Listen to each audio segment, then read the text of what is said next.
Ladies and gentlemen, big hairy news.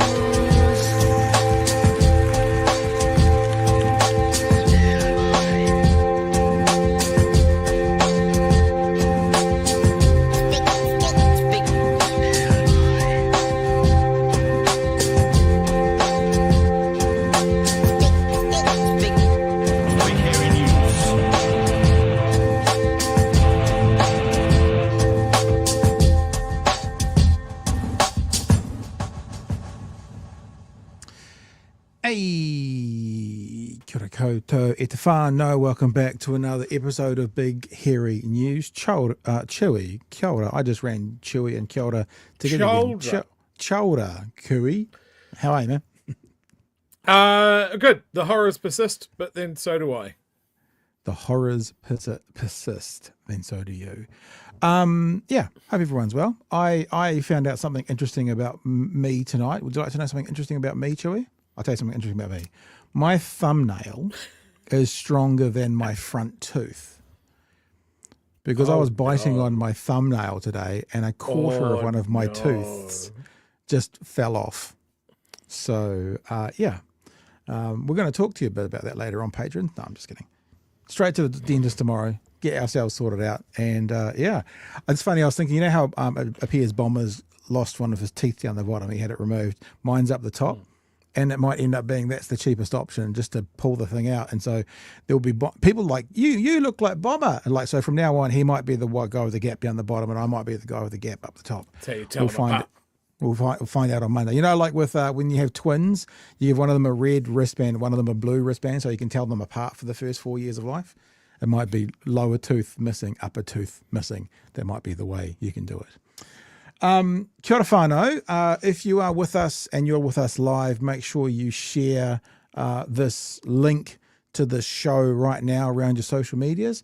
A little bit later on, we'll be having a family meeting. Probably do that last today. Family meeting to have a chat about the next 18 months. Of course, next year, there's a couple of really big things going on. We want to have a focus on Waitangi Day.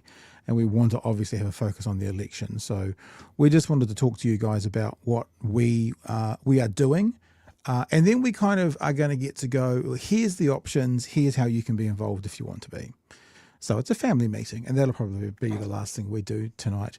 Also, Chewy, you might be it might be strange to hear this, but apparently there is evidence mounting that when New Zealand is run by a right-wing government, we lose our best and brightest more than any other time. The brain drain is on again. I am shocked. 30,000 people last year went to Australia. I think it's a net loss of 30,000 people. And the last time these kind of numbers happened, Chewy, was 2012, which was an interesting time again. So we'll have a bit of a look at the brain drain to Australia tonight. And also, Paul Goldsmith was very bizarre on breakfast this morning. I think Paul Goldsmith came along thinking it was going to be all matey, and he made a joke at Kieran's expense, Kieran McAnulty's expense today. And after the joke was made, if you haven't seen it, well, but after the joke was made, and he obviously expected Kieran to kind of yuck it up and that kind of stuff. And if you've seen the thumbnail, you may already have seen it, but this was the look that Kieran gave the host.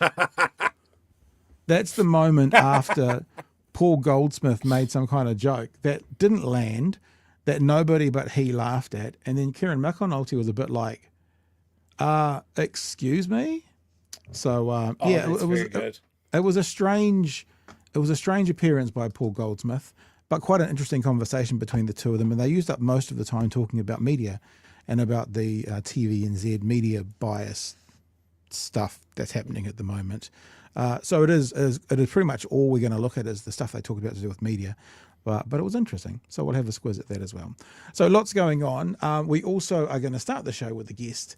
And you will remember when we were talking about, actually, Minister Goldsmith again, earlier in the week, talking about making penalties harsher for people convicted of a crime, and that's going to solve all the problems of the world, apparently.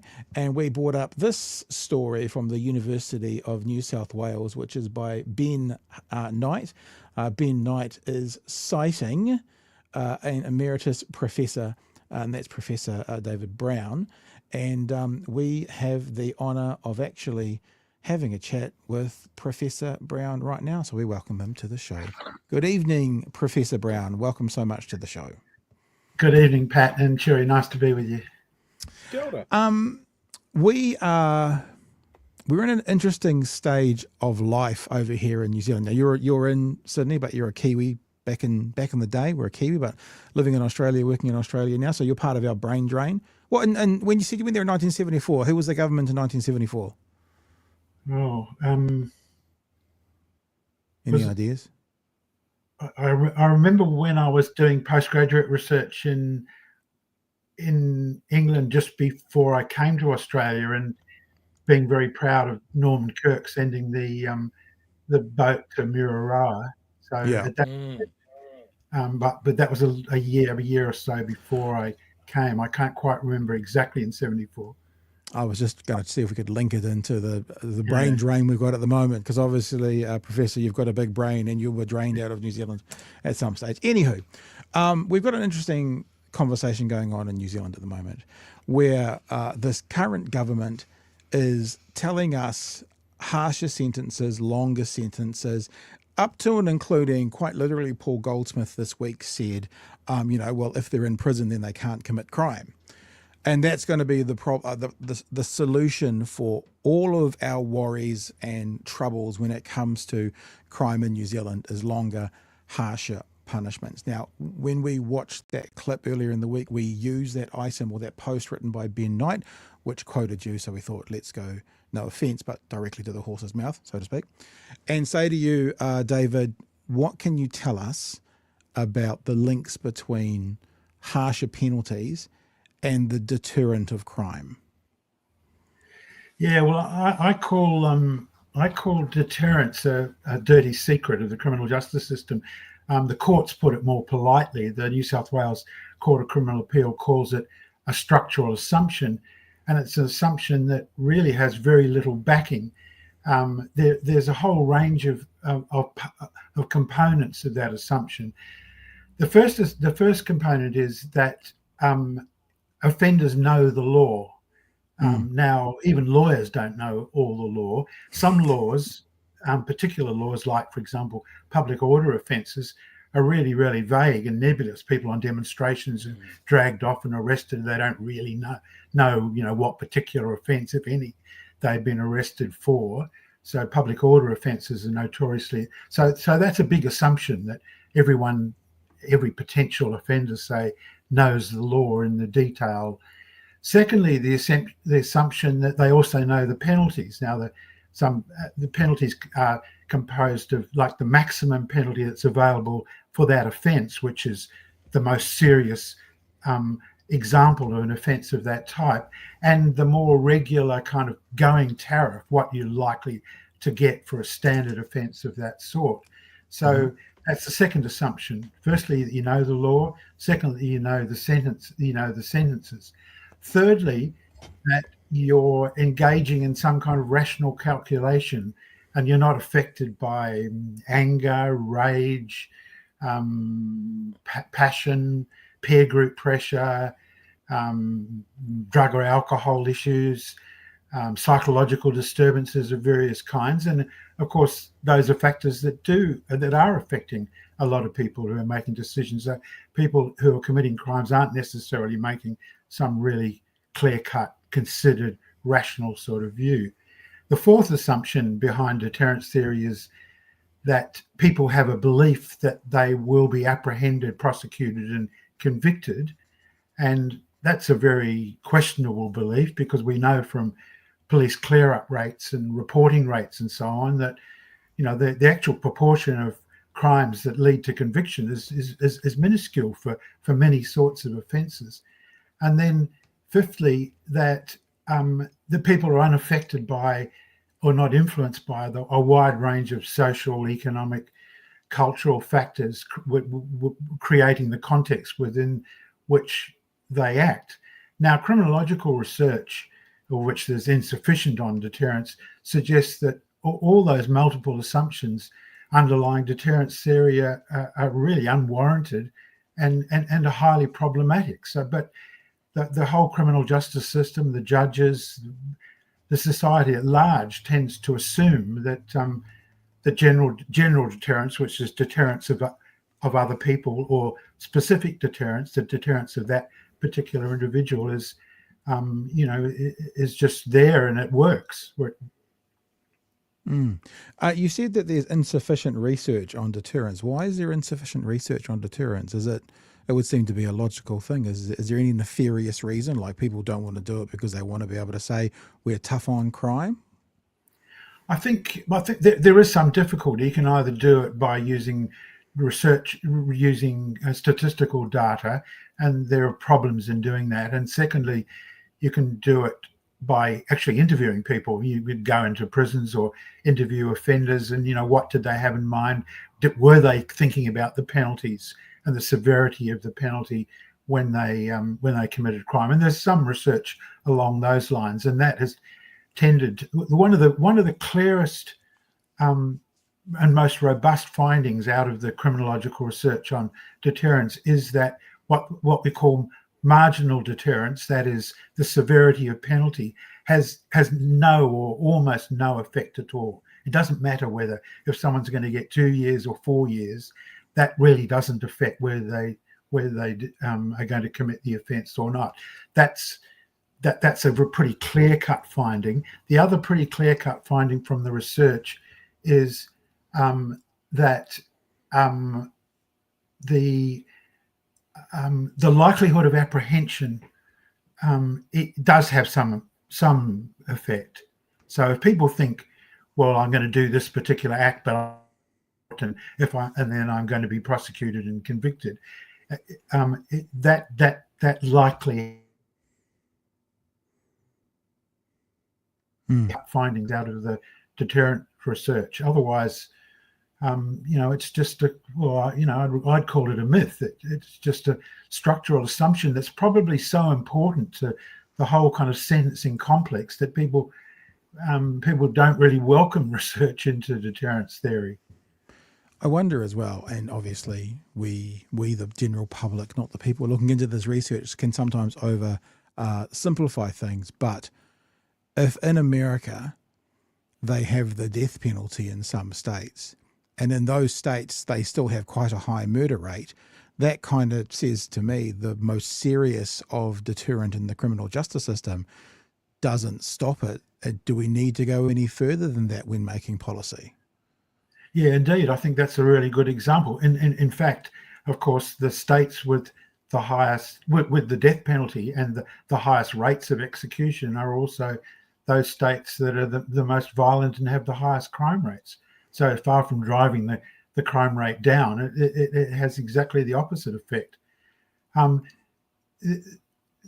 the other example, a popular example we might give, is just the recidivism rate. It varies from jurisdiction to jurisdiction, but approximately 60% and higher of people who go to prison have been there before. So in other words, the most serious penalty that the criminal justice system can award in most jurisdictions it certainly hasn't been a deterrent to those people because they've already been there before. So I'd put one caveat on this about deterrence theory. There might be, I think there's quite a strong argument that deterrence theory might work in relation to crimes that really are crimes of calculation. And here we might look to crimes of the powerful, essentially. So crimes like pollution, large-scale fraud, crimes like wage theft, crimes like industrial manslaughter, crimes like failure to provide proper occupational health and safety systems.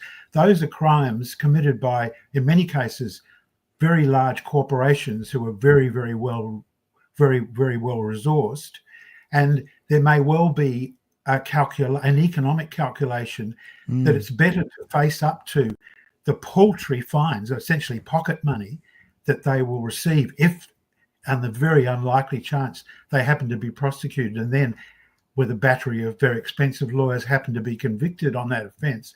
The fines are derisory, really, and it may well be that they decide, well, we'll take the risk, the economic risk of breaking the law and being subject to one of those fines, rather than spending the money that would be required to institute, for example, a proper health and safety system, make sure people don't die on the job, and so on. So it might be that in those types of crimes that are carried out, often by white-collar, professional, very well-resourced people, do involve an element of economic calculation that might be able to be slightly inflected by deterrence, by an increase in penalties, for example. Chewy, I know I've asked a lot of questions here. I'll give me one more, then I'll shut up, and Chewy, you can jump in with your stuff. But first of all, I wanted to read something that was from the article that we first referenced. It's not a quote by you, but Ben Knight says this is what you say. So it's talking about you, and he says the criminal justice researcher says harsher punishments such as longer prison sentences not only do not prevent crime, the myth of deterrence, but may actually have the opposite effect. Now, as a voter, as a citizen, obviously I want to see my government, whether they're red or blue or yellow or green, whichever party they are that running, I want them to still be successful for my country. I want them to make decisions that are the best for the country. If what we're saying is the deterrence idea can actually work the opposite of, it can make matters worse. Can you explain how that's the case? Because if that is the case, none of us should want our government to put these things in place. If they're going to make the matter worse, we should be looking for a better solution. So could you speak to that first of all? Okay, sure. I think there's increasing evidence that imprisonment in particular has a criminogenic, that is, a crime-producing effect, especially in relation to marginalised communities. So in the Australian context, Aboriginal and Torres Strait Islander communities, in New Zealand, Maori and Pacifica communities, in places like Canada, First Nations people, and similarly in other settler colonial states and African Americans in the US, they're so disproportionately the subject of criminal justice sanctions, and so disproportionately imprisonment as a proportion of their component of the population, that the argument is we reach a tipping point where people from those communities become acculturated into expecting imprisonment as a sort of relatively normal part of life. And the effect on the overall community is that every single person in that community knows someone, has a father, a brother, a son, a mother, a cousin, a bloke down the road, and so on, who they know, who's spent time or is in prison.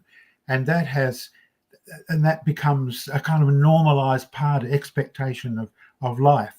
And the other part of that is, so to that extent, for those communities,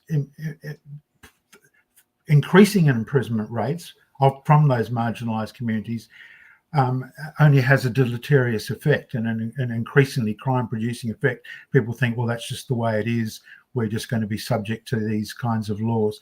The other aspect to that, the other way that increased imprisonment is crime-producing, is the civil disabilities that attend to a period in imprisonment. So when you've done time, you come out, it's that much harder to get a job. It's that much harder to get insurance. It's that much harder to get housing.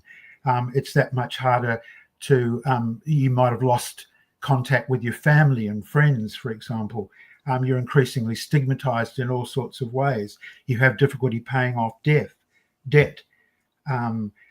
You're more likely to be homeless, for example. People get, I daily hear stories of people, they come out of prison, they're given their green plastic bag, they're given some couple of $100 door money and sent off. And, a week later, they're sleeping in the park. I mean, how is that system supposed to prevent crime and lead people into deciding to, or have the ability to adopt a different way of life? Chewy, jump in, sir. So from what you're saying here, and it just makes sense to me, that longer sentences, harsher sentences don't work. And there's heaps of evidence and there's heaps of study into that. In your view, why is it that politicians the world over seem to ignore that and charge straight into, we will fix society by locking up more people for longer? What is their aim? Well, I think their aim is to be seen to be doing something about it. Their aim is a sort of performative one. We've got pressure. We've got pressure from the media. We've got pressure from the public. Crime rates might be increasing. There might be very adverse media stories. There might be particularly horrendous cases that everyone gets really, really legitimately and importantly upset by. And what are we going to do about this? How are we going to stop these things happening? And what's the easiest thing for politicians to do? The easiest thing for them to do, if they got a majority in Parliament, is just to pass another law. We're dealing with it. We're increasing imprisonments. We're going to make it harder to get bail. We're going to introduce new offences. That they can act out on the stage of Parliament and the stage of public opinion. These kinds of, we're doing something about it. We're acting on your behalf. Whether the question about, well, does this actually work, and does it help? Does it actually protect the public, or does it produce a crime prevention effect? Is shoved aside. So it's in many ways the easiest and the laziest thing to do, as against the much, much more difficult process of engaging in the kinds of social programs, the really hard work of going out into communities, listening to people, identifying, for example, within a particular, say, marginalized community, what are the organizations that are doing the work of trying to lead and provide social security and unity and social solidarity in those communities? They might be sporting clubs, they might be churches, they might be trade unions, they might be they might be schools, they might be all manner of women's groups. There might be all manner of different organizations out there battling in those communities to try to make those communities better places, safer places.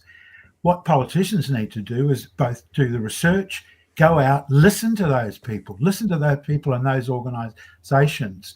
They're worried about crime too, but they've got ideas. They know why are the young kids out on the street yahooing and leering up and committing break-ins and stealing cars and things at night. Well, they've got an idea about that, and they've got an idea about how you might reduce that and try and fix it. But you need to go out and you need to listen to those people. You need to increase the funding to those kinds of organisations. You need to engage in a whole series of social welfare and economic and cultural programs that serve and bolster and strengthen those communities, not further demoralise them and victimise them by putting increasing numbers of those people from those communities in prison and wasting a lot of public money in doing so, because the imprisonment rate, the investment in social programs would be just a fraction of what it costs to keep someone in, it costs something like $30,000 or $40,000 to keep a person in jail for a year. Well, a lot of the crims that I know say, well, I would stay out, I would do other things than commit crime for half of that. So I think that's why, but that's a difficult process. It's complex. It requires time. It's not something that's can be just slotted into the evening news. Oh, we're going to double the penalties for this particular offence. It's slow, it's difficult, it's complex. It involves listening to people, which politicians often don't like doing. So I think that, in a nutshell, that's why we just see every time there's concern about crime, then it's the knee-jerk law and order response of increasing penalties, new offences, more police. It's a good headline, and that gets some clickbaits. I also don't want to make you feel bad or more depressed, David, but the annual cost to house a prisoner in New Zealand is approximately $150,000, according to the New Zealand Herald. The figure has increased significantly from around 120,000 in previous years. So the 30 or 40 that you kind of threw out there, it's 150. So, like you're saying, would someone on $1,000 a week, they'd probably be quite happy then. So that would be a third of what it costs to keep them in prison, $1,000 a week. So, it's also this idea about what we can do to fix the problem. And I think that it's easy for a sexy headline like 3 strikes in the max, or like harsher, longer sentences. But then you get people like someone we like speaking to on this show. She's a Green Party MP, Tamitha Paul, who's their justice spokesperson. And she talks about the Department of Corrections being the Department of Connections, because she says you go inside, you make a whole bunch of new connections, then you come out a better criminal. Fixing that system sounds a lot harder than saying 3 strikes in the max. So I guess the last part of this conversation, or the natural next part of the conversation, is what do we do? Like, where do we look to in the world where it's, because as the public, 99.99%, whatever it is, of prisoners are going to come back out on the street at some stage. The thing I want as a member of the public is for that person to be as best as possible, a functioning member of society for them and for us, so that they don't end up back there from crimes committed. Like, where in the world do we see the best results from that? What do we do to get the outcome that is best for all of us, rather than the one that you're telling us doesn't work but makes a good headline? Okay, well, just to give one example, I think that there's a program goes under the name of Justice Reinvestment, and it's taking root in Australia, particularly in Indigenous communities.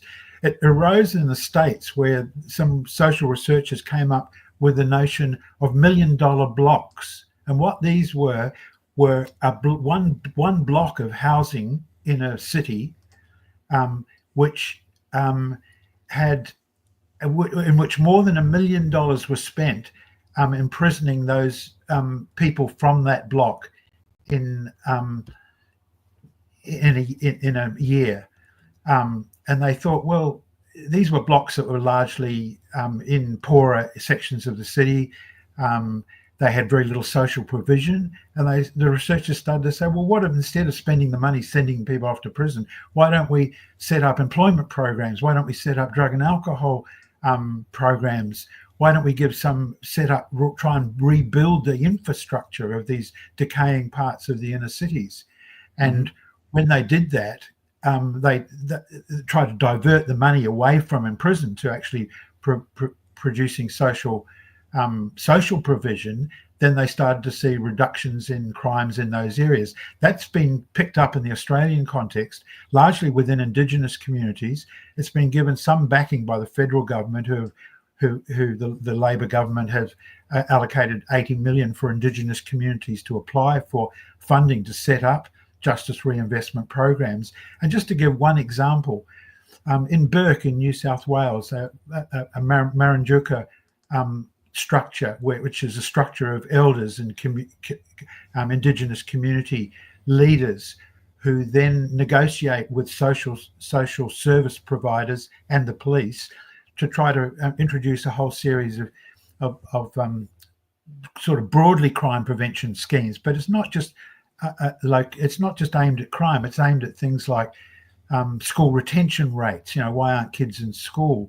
It's aimed at driving is a big issue out in rural New South Wales, because a lot of people don't have licenses, so they keep on being picked up and charged with driving offences. So how can we institute a system where it's easier to get a license and harder to lose it, and so on? And there's a whole range of local programs there that have been evaluated, and the KPMG evaluation showed that there were very, very significant reductions in the number of young Aboriginal people appearing before the courts, in the level of domestic violence in the community within that year, in the number of people on remand, a whole series of social indicators.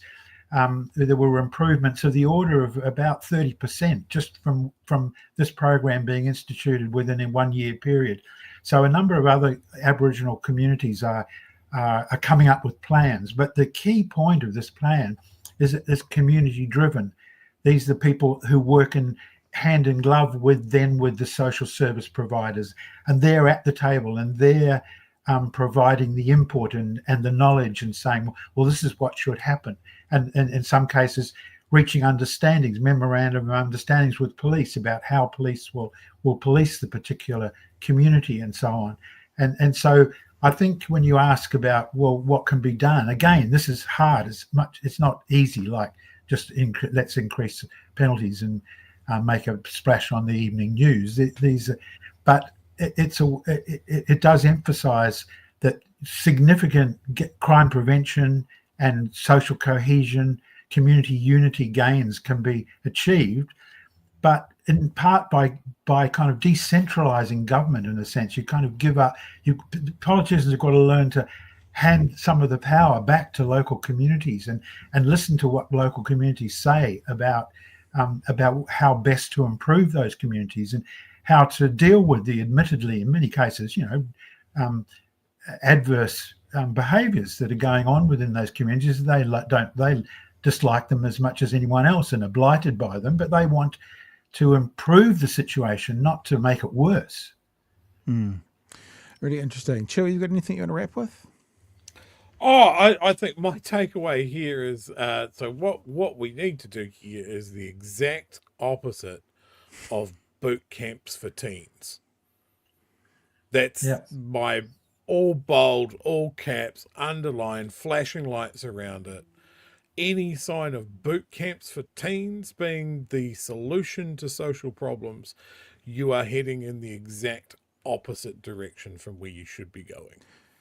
I'd agree with that, except I'll just add this, that they're not boot camps, but say again, in relation to Indigenous people in Australia, if there are camps that are about young people going out into country and learning, their cultural sort of belonging and of which there are some developing in the Northern Territory and in Queensland, then and that are Aboriginal run, then those kinds of places can be quite valuable. Yeah, that's that connection to community. That's something that gives people a place and a self-worth is more valuable than trying to replicate something armies did 20, 30 years ago for a completely different purpose. Yes. Yeah. I think deep down, unfortunately, we as the human beings, we have a bit of a vengeance in us. If someone cuts you off in the car, you want to flip them the bird. If someone steals from you, you want to see bad things happen to them. It seems to be a bit of human nature, and I guess the progression to harsher, longer penalties might satiate that vindictive, nerve we've all got. Why should they be able to go to the outback and, have a holiday and as opposed, but I guess if we were a more mature society, I think what we'd be able to do is go, what's the best outcome? Our Prime Minister, Mr. Luxon, loves talking about outcomes, but in this instance, he doesn't seem to care so much about the outcome. He wants the headline. And what's the best outcome for society, for the victim, if there is a specific victim, and for the offender? And the vengeance vein goes, fuck the offender, but actually it's a holistic kind of thing that'll end up being what's best for all of us, therefore a better outcome for all of us. I don't know how we get that mature society, but I fear that's what we're facing. That's the uphill struggle we face, David. Yeah, I couldn't agree more. I think that's the problem with deterrence theory, that it's not just about politicians, it's about all of us. It's about the media in particular, public opinion, about us as people recognizing that we need to develop the policies that encourage and foster social welfare and social belonging and unity and social solidarity that we've been in the process of losing over the last few decades as the effects of a kind of neoliberalism and a kind of we're just in it for ourselves, that sort of sense. That just crudely, that it's a split between we're in it for ourselves, and we're in it with everyone else. We're all in this together, and the we're all in this together sort of ethos, which is the foundation stone of social democracies, which we claim to be, has been hollowed out in recent decades, and we need to kind of to go back and recover that sort of social solidarity. Hey, David, thanks so much for joining us tonight. I really appreciate you giving us absolutely. half an hour of your life, 40 minutes of your life. And I don't know, I get the sense, like I originally thought, I wonder if I could get Paul Goldsmith on and get him to talk to David. I didn't get time to even approach that. But, you know, I think that what you're talking, every political party should look at when it comes to the justice system. Because as I said, every political party should want what's best for society. And as we've said a couple of times tonight, harsher penalties, longer sentences don't seem to be the way. So when people say to us on Twitter, well, what's your solution then? It's like, well, we're just a couple of radio clowns from Dunedin, me and Chewy. We don't need to provide the solutions. But if we get on experts with the research like yourself who go, this is not the solution, well, then we need to try something else. I think it's okay for us to go, we don't have all the answers, but we know this doesn't work. The research is clear. So thank you so much for joining us tonight. Really appreciate your time. And it was lovely to meet you, and we'd love to have you back. Great. I'd like to do that. I enjoyed it. Thanks very much. Thank you, David. All the best. Thank you so much. It's Emeritus Professor David Brown. Yeah, there you go, Chewy. Now, you got any pearls of wisdom you want to drop now on that at the end? Can I just say how personally very affirming it is to have someone on the show with such a massive brain, with a storied career, with evidence and knowledge to back up what you've felt in your bones forever. Yeah. Like, there's a reason why in all of these, as you mentioned, colonial or former colonial countries, that they have remarkably similar results, that the indigenous people end up getting the shit end of the stick. No matter how much people sort of acknowledge what's going on and that sort of thing, we all come back to the same thing. And the evidence says, all of the study, all of the insight says, if you reconnect people with their culture, and you reconnect people with their land, and you reconnect people with their community, you get results. You get astounding results. You give people their self-worth back, then you fix the problem. And it's harder. It doesn't solve the people like, yeah, but I want to see someone punished. Yeah. It doesn't solve that problem. Yeah. But from everything we've been talking about here tonight, it may very well be cheaper. Yeah. Yeah, and it looks like that justice reinvestment, you saw me looking around while we were talking, assuming it's the same, it looks like it's in New Zealand. It's a part of a New Zealand trial plan as well. So, we'll find out more about that. Yeah, I mean, like, this vengeance thing we all have, it's like they want to make sure that the person who's committed the crime doesn't just get punished, they get punished really severely. And then they couldn't give a crap whether that punishment even continued on beyond the sentence being served. Let's use an analogy here, and I know analogies are dangerous, but let's use an analogy here that is maybe relatable to a lot of people. Your teacher catches you doing something bad, it tells you off and sends you to detention. That feels kind of shitty, but maybe it really tweaks that, like, I'm a cool rebel sort of thing. Your nana catches you doing something bad and wrong. What one hits harder? Yeah. Yeah, it's like and that. This is why being connected to a community is so important. Like your local police officer that you'll maybe see a couple of times that you don't actually fucking know catches you doing shoplifting, say. That's bad. There are consequences for that. But always the worst part, like, I have been in this position as being a kid that did some shoplifting. Now, I got caught by the cops and I was like, well, I'm just going to staunch this out. Now, that cop driving me home and pointing out that he knew my mum Yeah. and that he was involved in local softball with my mum, that was worse than anything that followed. Like the community service, the going before a judge, all of that sort of thing, paled in insignificance to this cop walking me down my front yard, my front steps, knocking on the door and saying, "Hi, Mrs. Chewy, we need to chat." That was very, very bad. Let's get to some of the chats that have been coming in. I'm looking at the name. Casey Alicia. Yes? Casey Alicia? 58. Yep. Intention is the key. There you go. Kiwi Birds is a friend of mine who teaches Mo Rako, Māori martial arts, to prisoners, had his program cut.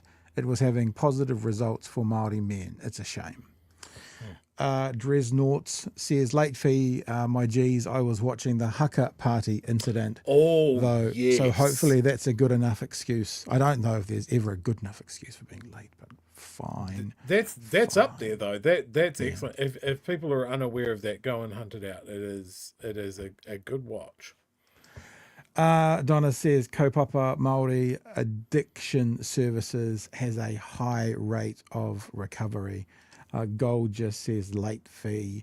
It's in the ballot. I had a question for David. Sorry about that. Late ballot.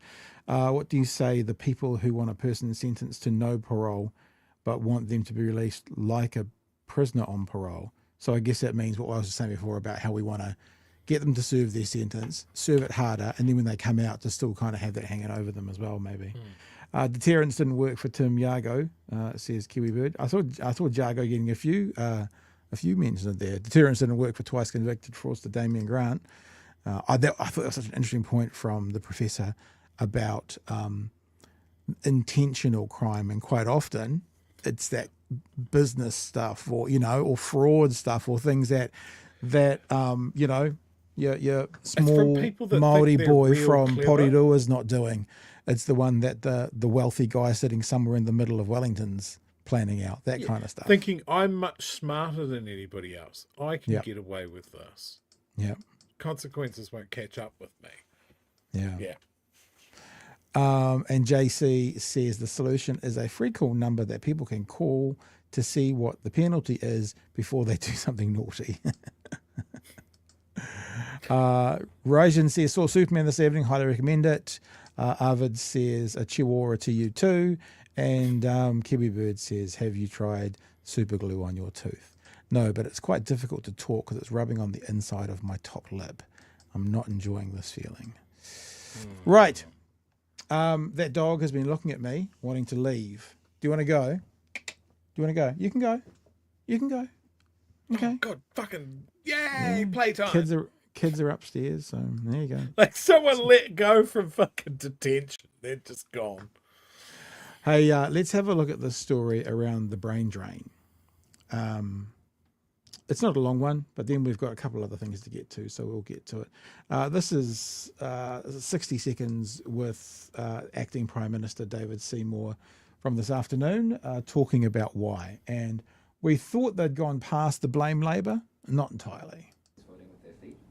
Look, there's no question that we are undertaking a tough recovery from a very disruptive event, which was COVID inflation, COVID interest rates, and a recession that came from those high interest rates. However, I'm not surprised that in the year after the government changed, we still faced very tough conditions. Remember, this data goes from January last year to December last year. We're now in July the following year. So that's basically the first year that we were in government. We're still recovering from a lot of the policies that we inherited. I expect that as time goes on, as we maintain really careful spending as a government, as interest rates come down, rents get lower, mortgage rates are coming down, there's a lot more reasons for people to stay in New Zealand. And that, of course, takes some time, but I believe that New Zealand is going to be an increasingly good vote as this government goes on. Thank you, Stuff, for that footage. But as I was saying, there seems to be a history of right-wing governments and the brain drain hitting New Zealand. Tens of thousands of New Zealanders packed their bags for Australia last year with a net migration loss across the Tasman of 30,000 people. So that means 10,000 moved here, 40,000 went there, whatever the numbers are. A net migration loss of 30,000 people. Stats New Zealand released the net migration figures for 2024 on Thursday, which confirmed the brain drain remained high at a rate similar to 2012, Chewy. So something interesting about 2024 and 2012, you know, there was a particular party or certainly governing ideology and heart and charge during those. While New Zealanders were immigrating to Australia, the country's population continued to grow thanks to immigration from other countries. Net migration from the rest of the world saw an extra 54,000 people move to New Zealand last year. That meant that in total, net migration for New Zealand was estimated to be 24,200 person gain for last year, but the specific data they're looking at is to Australia. Now, I just want to ask a real simple question, yeah? It's like, if, I forget who's in right now, but if any government filled the people of New Zealand with enough reason, like enough, I'm looking for a word that means I'm feeling good about things, enough reason to stay. Optimism, there you go, that'll do. Enough optimism that they were going to turn around a system, even if it happened to be the last people's fault. Not that we're saying it is, but even if it was, for a government to come in and go, we've got the answers, we're going to turn it around, we're going to be the greatest little country in the world again, we're going to get back on track, and then to have more people leaving that haven't seen numbers like it since the last national lot we're in, which would have been right, yep, because Key was in that block. It does at least allow me to bode the question, why don't people trust the economy of the right to stay here and earn more? Why do they trust the economy of the left more? And I can show you, we often lose people to Australia, but there's a graph here that shows, and obviously, you know, we will say when there's a negative stat, sometimes COVID impacted it. We'll say the same about this for COVID, so we won't read too much into that kind of COVID spike there, where we gained more from Australia. But you can have a look. It starts to up an incline, and then 2016 is when Jacinda gets in. Not a small difference. But you know, this is national. Like fair, this is national here. But we basically always lose more to Australia than we get when we bring in. But look, during Labor's tenure, this is all pre-COVID, remember? So this is not all the people coming back, you know, because of COVID. This is COVID. Gotcha. This is not though. So why under a left government do we see a much more successful return rate of our citizens staying rather than going to Australia? And then under even up here, so this is Labor. It's not great, but it's not where I know this is still, because he was 2008, so he came in here. And then he got a bit in, this is Key, cut back, and worst of all. So why after a year or so in, couple of years in, do they run from New Zealand? Because you would think if this was the government of business, if this is the government that was going to turn this country around, the brain drain. Remember, the brain drain is not just everybody. It is kind of your best, your smartest. That's the idea. It's the white collar people. Why wouldn't they stay if they had faith that the right wing government was going to do what they said they do? Why do they run? It's confusing. It's the government of big business, not business. Yeah. Government of the boardroom. Yeah. Like I was having a look at that. I'm just going to read from something I saw on Reddit. Someone looking at figures that have just been released. 758 construction businesses have gone into liquidation in the last 12 months. Wow. Construction jobs have fallen by almost 13,000.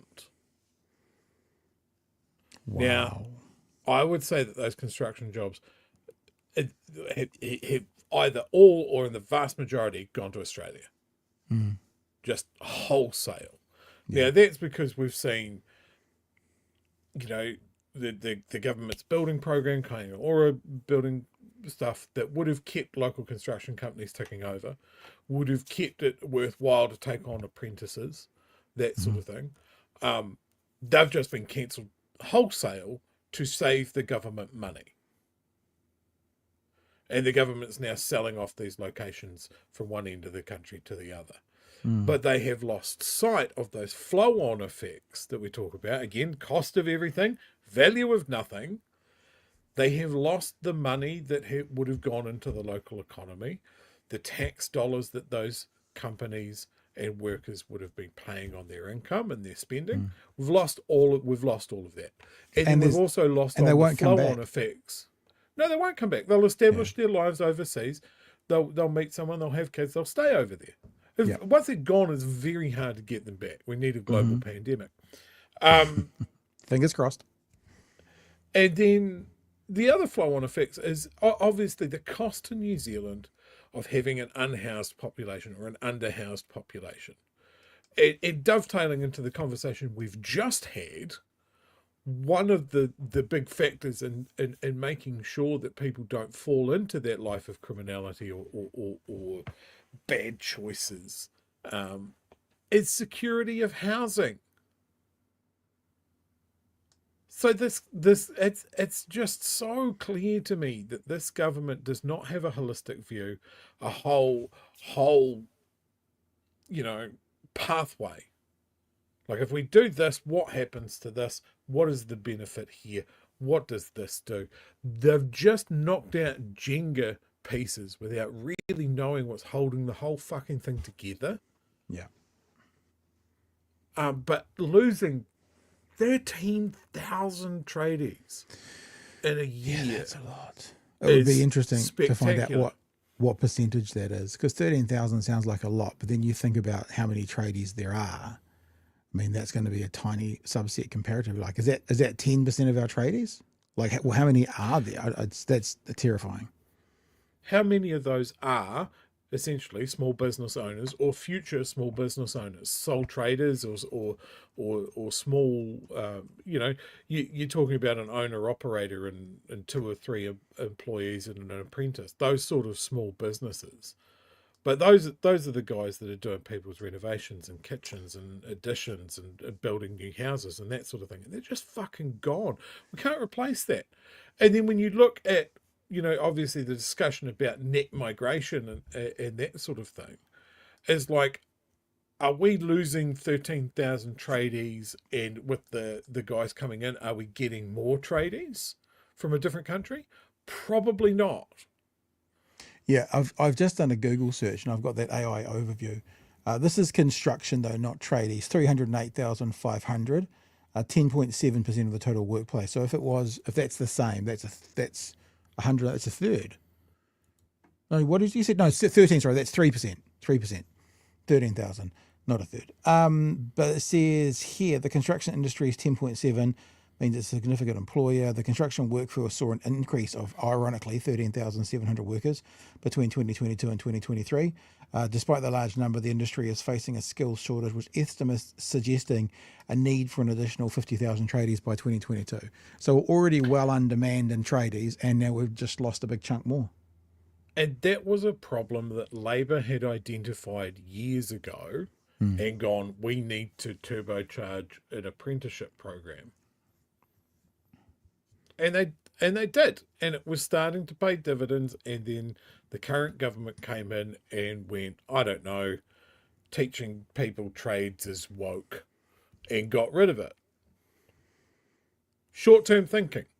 Yeah. No overall plan, no vision for the future of this country. Yep. That's the government that we have. All right, Donna says, file the sharp bits with an emery board, nail file, make it smooth. They don't cut my skull. No. Peter says, would help to enact Aussie style employment laws. Right, we're going to keep trucking. Thank you for your chats and super chats. I'm going to highlight for you. I've already told you that this moment comes in this conversation. This is 1 minute and 29 seconds in, when Paul Goldsmith thinks he's being a funny wee fella. And he makes a joke at Kieran's expense. And if I had a tumbleweed to overlay, I would overlay it. Let's have a look at maintaining the trust in New Zealand media Paul Goldsmith and Kieran McAnulty this morning. Why does TVNZ need to increase its trust levels with the public? Well, good morning. Because my colleagues have been tearing it down for the past 5 years. Look, I think everybody's conscious of the fact that all around the world there's been falling levels of trust in institutions generally, and the media included. And my simple role as a Minister of Media and Communications, I'm responsible for RNZ and TVNZ, never to get involved in the decision making around editorial decisions, but asking the board, well, what are they doing to focus on restoring those levels of trust?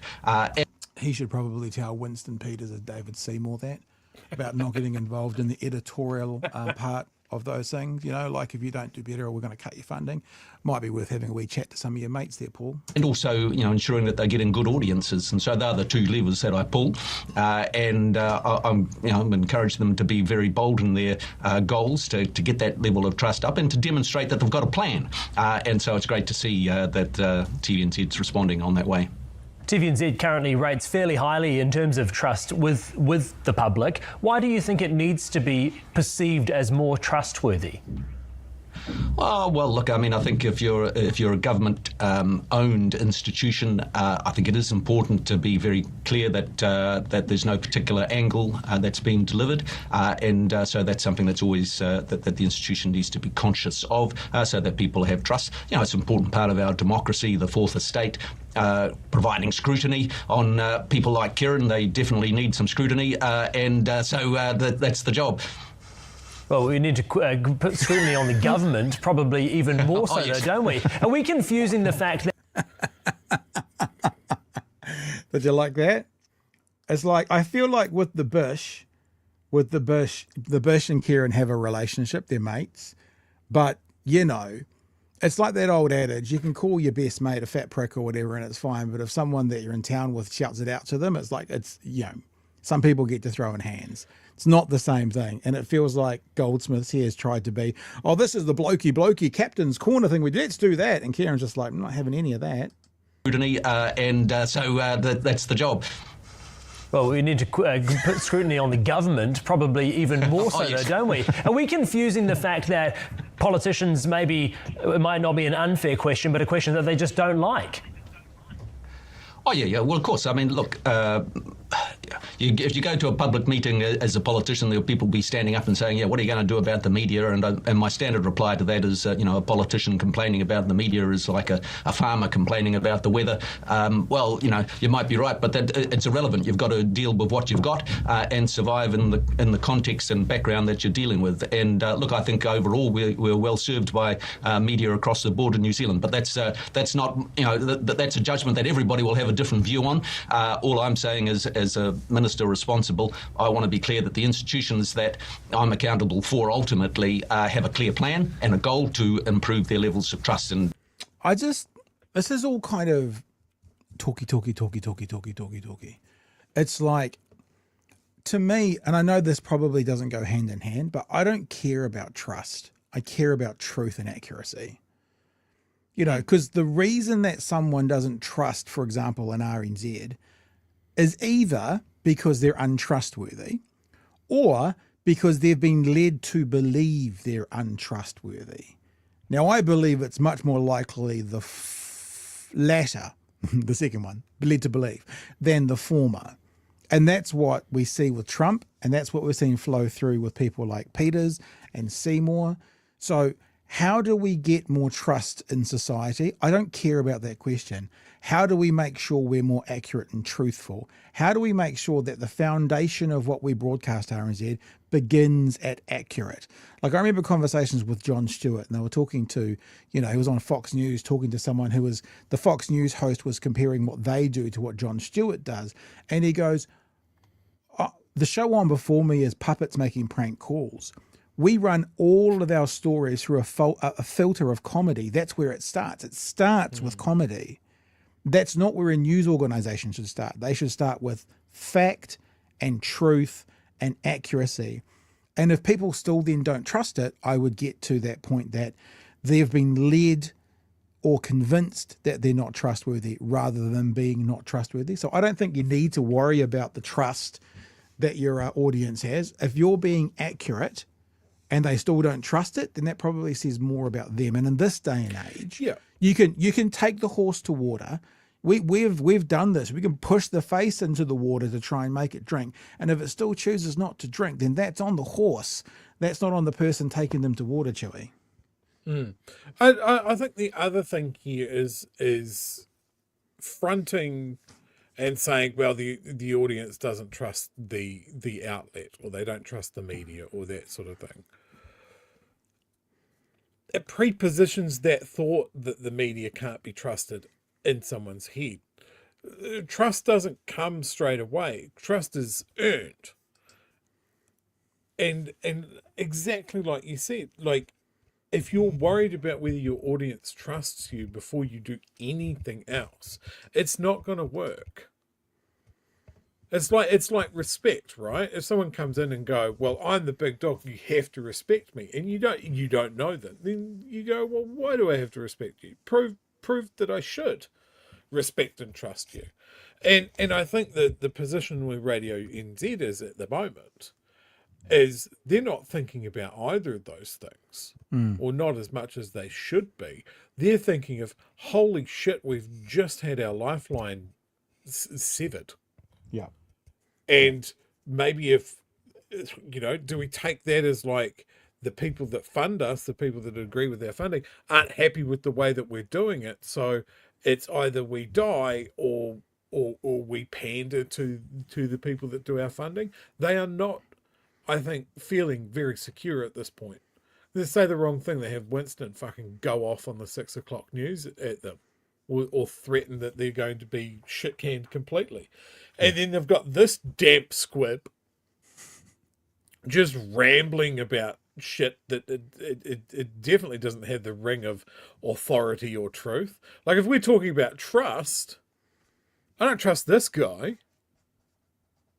I trust the very smooth pivot of Kieran McAnulty's eyeballs more than I trust what's going on behind Goldsmith's eyes. So what you're saying, Chewy, is the last point I was going to make before we keep going, is that, we couldn't see more clearly through these COVID years and beyond.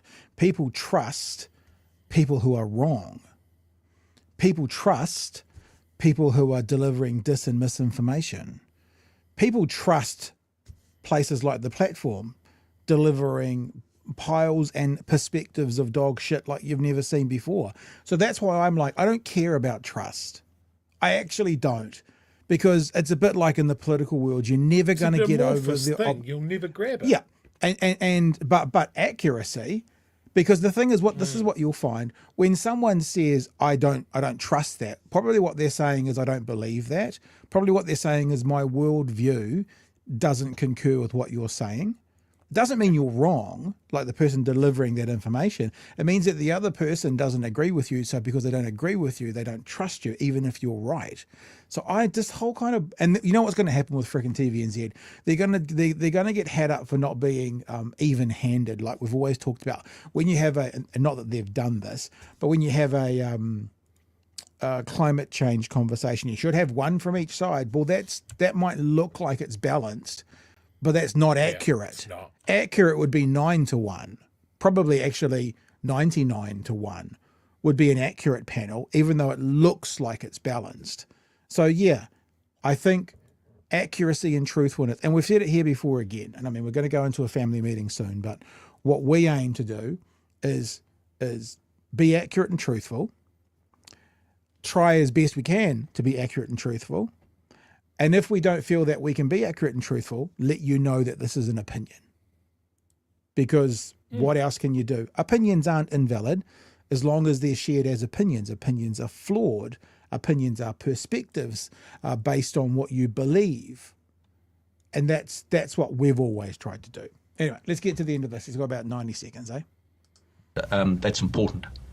Is this important, Kieran? Well, I think the government needs to take a moment to look at itself. So on the one hand, you've got the minister saying it's important that... Sorry, I'm just going to say that little sideways look he gave us before, he looked straight at Chris. Because see how he's looking now? That's him looking at Chris talking to him, and that's where he looked when he had that sideways moment. He would so Goldsmith This made that joke, and motherfucker. Kieran looked straight at Chris Chan going like, "What the fuck, bro?" Itself. So on the one hand, you've got the minister saying it's important that trust levels remain high, and then they've got their coalition partners who have at various times taken active steps to undermine trust in the media. I mean, you've got Winston Peters was threatening RNZ with funding cuts if they didn't do what he wanted. You've got David Seymour celebrating the fact that they've cut $18 million from RNZ. And now you've got an announcement about an independent review about whether TVNZ is biased. The fact that the review has been announced suggests that it isn't. Well, it is, as you've said, it frequently ranks high in trust levels, and I think the review will find that TVNZ goes out of its way to play a straight bat in this recovery. Yeah, but the problem is you play a straight bat and you give the audience something they don't want to hear. They don't trust you. That's why trust shouldn't matter. Accuracy should. And also, I think the minister really does need to answer that question and not brush it off and say, oh, well, we get asked these questions all the time. What is the government doing to assist the media? There was a bill to assist the media there, sitting there when they came into government, that would have made social media giants actually pay their fair share and contribute towards the media that you produce but they share and profit from. He's scrapped that. He's done nothing. And let's not forget that Paul Goldsmith is the second Media and Communications Minister under this government. The first one got the sack because she wasn't doing much. And to be honest, Paul hasn't done much more either. Pretty good little stab at the end. You got to give him that. We've got another part here talking about. Oh, this is Kieran just having another stab. Actually, we'll just roll straight into it because Kieran explains the communication style of this government, how they basically don't answer the question, then blame Labor. Yes, we've got plenty of challenges in the media landscape, as is blindingly obvious to everybody. The way that people are getting their entertainment and their information has changed dramatically over the past few years. There's a lot more competition. News is competing against people scrolling through Instagram and TikTok and many other things. And so, look, there's a whole bunch of things that we're working on there. We've changed the broadcasting rules so that you can have advertising, which is on Sundays, which is an even playing field. We're looking at other changes. But the most important thing we can do, of course, is get the economy going back again strongly so that advertisers are actually paying for more advertising, which helps fund the media. At the moment, we've been going through a very difficult economic period, and we're turning that around, and that's the primary focus of what the government's on. You've seen a really regular tactic from government ministers here. You ask them to answer a question, they have a crack at the previous government, then they talk for 2 minutes and try to stall for time. All he's done is allow people to take advertising on Sundays. That's not going to save media in this country. Minister, Kieran raised the point about the fact that coalition members were proactively going after the media. Is that something that is helpful when you're trying to build that trust?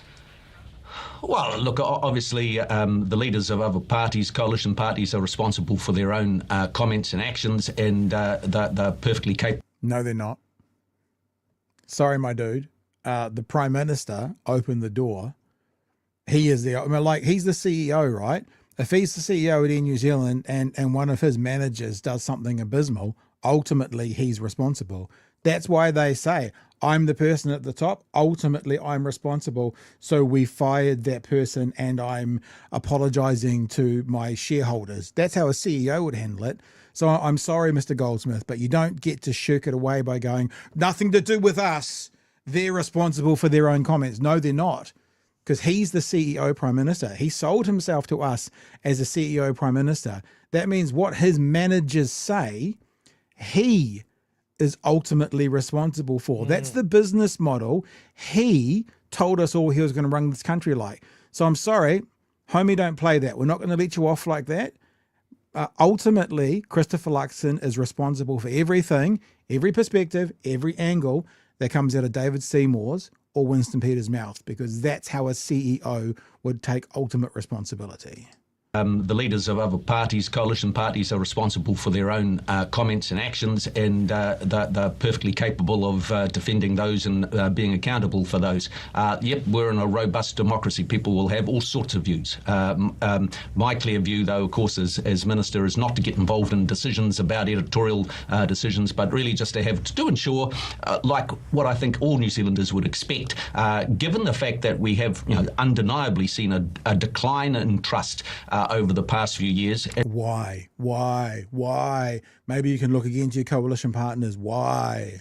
And it's not, as I say, not entirely just an issue for media. It's all institutions have seen a drop in trust, and so everybody, whether it's politicians ourselves, we have to ask the question: well, how do we rebuild trust? And that's a fundamental thing that everybody has to do. And so it's no different for the media. They need to be asking those questions and coming up with solutions, and which is what they're doing, and that's appropriate. So, Chewy, I've got two more little clips to play. But anything you want to drop before we get to them? No, I think we should roll into it. So this is the part of the conversation where they basically go, and it's fair, this is not all put on one government. There's been an issue through the years about this. Labor has a part to play. In fact, Chippy just last week was talking about NZME, and that's where we kind of pick up this conversation. And Paul Goldsmith, you'll hear in the background, is incredibly happy that Chris Chang brings up NZME. Oh, that's right. I'd forgotten about that. And Kieran, it's not a free pass for Labor. Chris Hipkins was having a crack at NZME the other day, wasn't he? Talking about their Tory owners. Oh, yes, I forgot about that. Yeah, he was. Yep. And I think it's no one is beyond scrutiny. It's that when you start to criticise decisions that people make that you don't agree with when you're in government, and you threaten them with funding cuts. And then actually, incidentally, a few months later, they are cut for funding. That's a serious... I'm just identifying. We're not hearing Paul Goldsmith laughing now, eh? We're not. No. He's not cracking up now. It disappeared. No? Oh, he's gone away. Okay. That's a serious issue. RNZ had $18 million cut from their funding in the last budget, only months after the Deputy Prime Minister threatened them with that. Yeah, there wasn't quite the same laughing there, Chewy. We've got one more clip to play, but that's about the regulatory standards bill, so that's kind of a new topic. Anything else you want to touch on, Chewy, to do with trust in the media? I think I've kind of blown my load a fair bit on it, and that's me done. Woof. Woof. Suits you. Look, I think we have a real problem with our media landscape in New Zealand. Like, we're a challenging media landscape because of our population. We can either run things on a shoestring, or we can just give up and give it over to commercial interests that are vulnerable to a board takeover or someone coming in overseas with a shit ton of money and an agenda, which is what's happened with NZME. We've been lucky that we've been able to keep the Murdochs out of New Zealand. Yeah. But that's what it is. It's been luck. And part of that has been having a strong public broadcaster.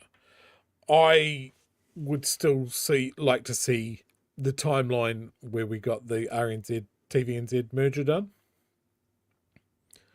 To have a single cohesive state broadcaster as a sort of bulwark against commercial interests. It's a no-brainer. I mean, it's just a no-brainer. We got a BBC set up, radio and TV, and so this and radio, TV, BBC style. It's a no-brainer, and they're all going like, oh, he brought it up and that. We're not going to waste $20 million on. Unfortunately, there was no pushback going, well, you wasted, what was it, 4 billion, whatever it was, 180 million on this and that, and 200 million to tobacco giants so they could get their wet cigarettes through. But you're worried about 20 million that they tried something on with. Okay. Like, I just think something that has the mandate, their sole mandate is you must improve New Zealand society, or you must represent every part of New Zealand society. When you're talking about education, when you're talking about music, when you're talking about local creators, writers, actors, crew, all of that sort of thing. Again, the flow-on effects, the flow-on benefits of having something like that are huge. I've mentioned this before, like one of the best things for the New Zealand comedy scene is having shows like 7 Days or having the panel shows and that sort of thing, because there was a consistent jobs program for local comedians that they could practice their craft and write and improve all of these other shows rather than being baristas somewhere. Yeah. There is a flow-on effect to our creative landscape, which we're quite happy to hold up and go, oh, look, they're filming a Hollywood movie here, and it's because we've got people that do this, or how beneficial Lord of the Rings was almost generationally to the creative arts here in New Zealand. Yeah. Because it was such a big thing. And then we've kind of strangled that and do nothing for it. And basically all we have is still Shortland Street just plugging away.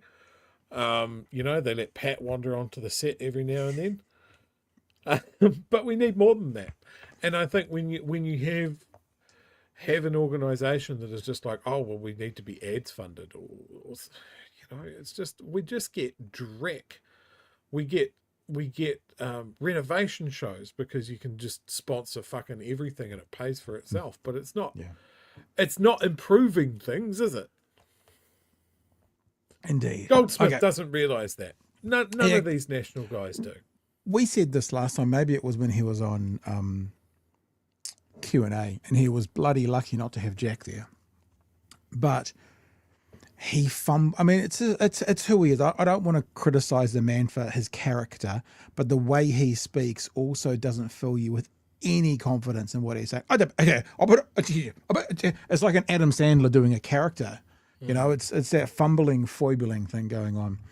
Anywho, let's have a look at this last clip. It's actually about the Regulatory Standards Bill, and it's almost like a full 90 seconds to Kieran. This was right at the end of the piece, and you'll hear at the end, Chris actually says to Goldsmith, you've got 5 seconds, because they were running out of time, and obviously they needed to get something else that wasn't trust in media in there. That's why we saw 3 clips of trust in media. It was most of what they actually talked about.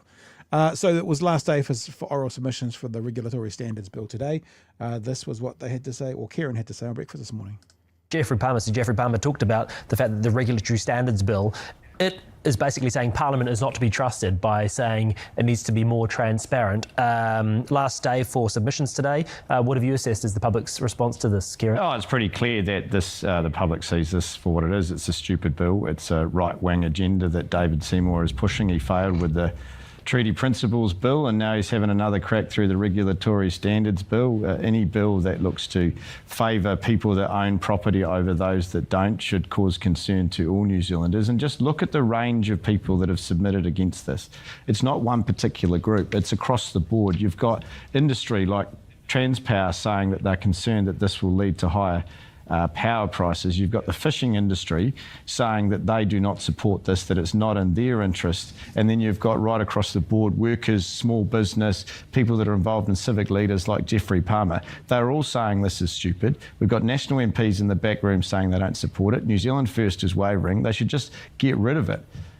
Chris Luxon basically should have just called this right at the start and said, no, we're not going to agree with it. But once again, we're going to have to go through this process because he didn't have the guts to stand up to David Seymour. Can you respond in 5 seconds, Paul Goldsmith? I doubt it. Really got to go. No, look, other than to say this is how the democratic process works. We have a bill that's gone through select committee. All New Zealanders get to have a say on it, and we'll take stock of those issues. But the end of the world is not actually going to come tomorrow. We're all low-quality bots. Did you hear Kieran say, God, that's weak in the background? Did you pick up on that? We'll just play it one more time, just in case you missed it, because Kieran McAnulty, whilst he's talking, I almost think that maybe Kieran thought he was off mic, because it does sound like a God, that's weak, like he's rolling his eyes. Have a listen. No, look, other than to say this is how the democratic process works. We have a bill that's gone through select committee. All New Zealanders get to have a say on it, and we'll take stock of those issues. But the end of the world is not actually going to come tomorrow. You get it? God, that's weak. Yeah, that didn't sound planned. And it was, the thing about it is, Mr. Goldsmith, like, all of New Zealand has a chance to speak to it. Well, do we? You cut the oral submissions down to 30 hours, and just because we have a chance to speak to it via submissions or oral submissions, are you going to listen? Like the last time you guys looked at the Regulatory Standards Bill, 0.33% of people supported it. 1/3 of the people supported it. What if it comes back that 80% of people are against this and 10% are for it and 10% have no position either way? Are you then going to listen to the people that they've all spoken? I doubt that. I mean, you should, because Nicole McKee was telling us the other day very, very clearly about the second COVID inquiry, that it's what the people wanted, so we gave it to them. So I hope you listen. I'm just not filled with confidence, Chewy. Yeah, absolutely. And look, let's take Paul Goldsmith on his word. You know, a huge, overwhelming portion of people that submitted on the RSB are against it. And that's reflected in the oral submissions, as truncated as they are. Like, we can measure this against other submissions, situations, and bills. And we're not blind. We can fucking see it. Like, if they pass this, it is a massive middle finger to everybody. Yeah. Like, I've been sort of catching up on the oral submissions. I caught Tanya Waikato's submission. Good. And call, Well, of course. Of course. Oh, Good. I'd follow that woman into battle. Jesus. She was dropping bombs like it was Guernica. It's very much what we saw with the Treaty Principles Bill, is that the people who are against this for really solid, well-researched reasons, and the people that are for it are just sort of mumbling their way through it. Mm. Yeah, 5% max in favour. And like, if we bring up a word that Seymour has used, the quality difference between those oral submissions is marked. Sounds like some weekend viewing, people. We've got some weekend viewing coming up to go back and have a look at some stuff. There's some really good, like, I mean, you get someone like Jeffrey Palmer up there that says that this is a danger. Like, the man is held up as being like the absolute tippy top, biggest brain, most understanding of constitutional issues in New Zealand. And he says, you don't know, you don't want to do this.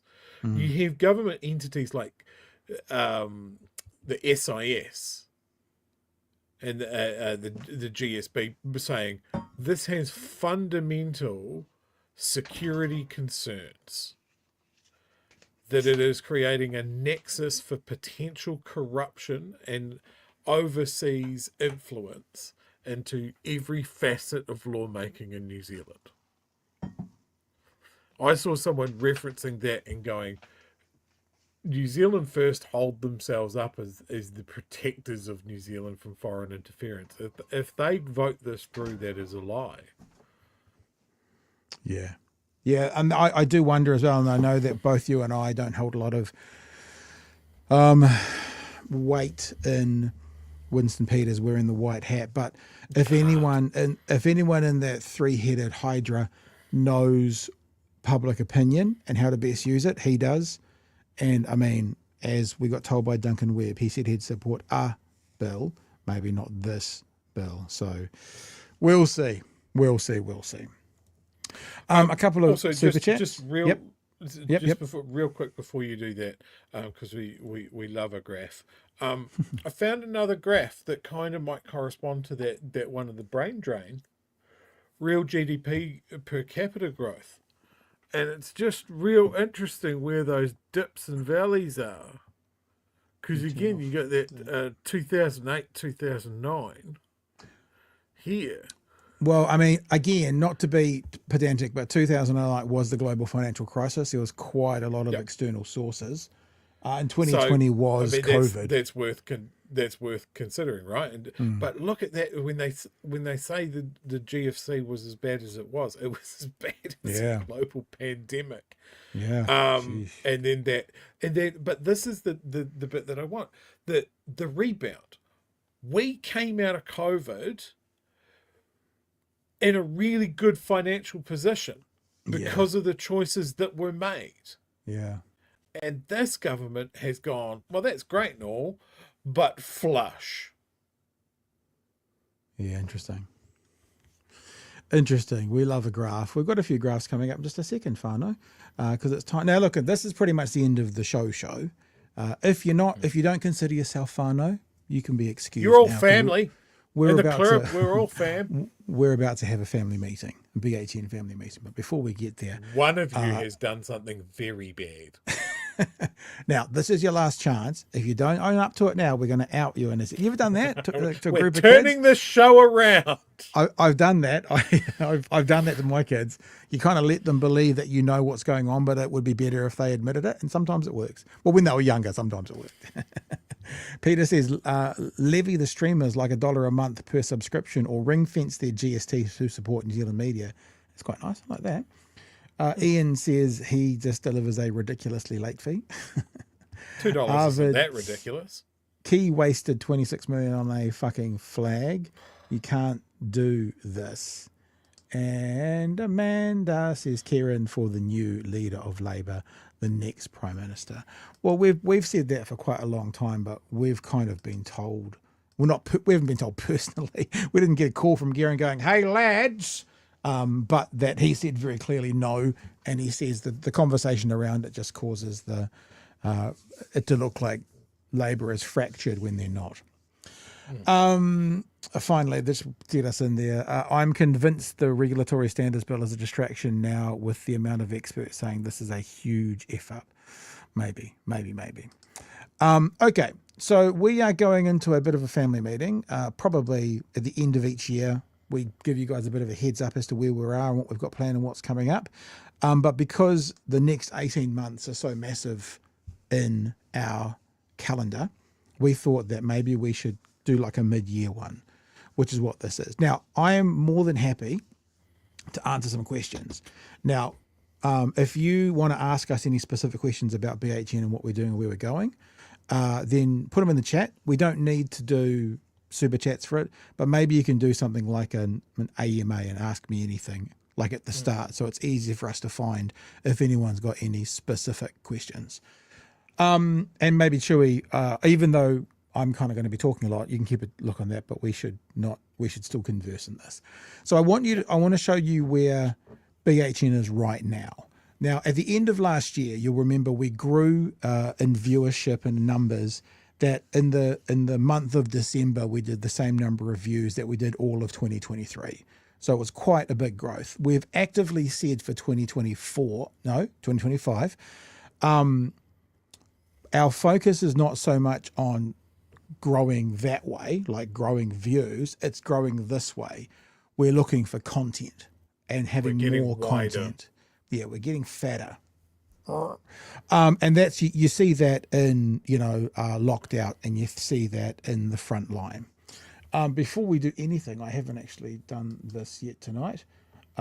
We do have to, as a part of this meeting, say a huge congratulations to Dr. Gary Pienda, who yesterday had the #1 medicine podcast in the country with the front line with Dr. Gary Pienda.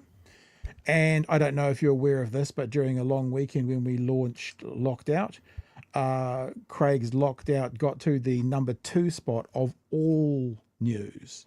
So like there's New Zealand news, and then there's like news commentary, which is where we're in. So this is the big, and we've seen Locked Out up to #2, which is immense. If you look at somebody, look, like there's BBC below him. It's an immense place to be at #2 for all of that. So the plan for us is not to grow that way. I mean, we'll take it, but to grow this way. And I have at least one other podcast, which I can't divulge yet, which we're actively talking through. I would like by the end of this year to have BHN, the front line, Locked Out, and a yet to be confirmed, still talking about podcasts. So we're growing our base. Next year at the Podcast Awards, I want us to be all over them, not just BHN. I want there to be BHN in there. I want there Locked Out in there. I want, so I'm growing. We're growing our base for that. So let's have a look at exactly where we are right now. So this is the last 28 days. And there's been higher ones and there's been lower ones. I'm going to take that chat off just before we got this on, just to make it a bit easier. So this is Facebook. Facebook gets about 370,000 views a month to about 90,000 people.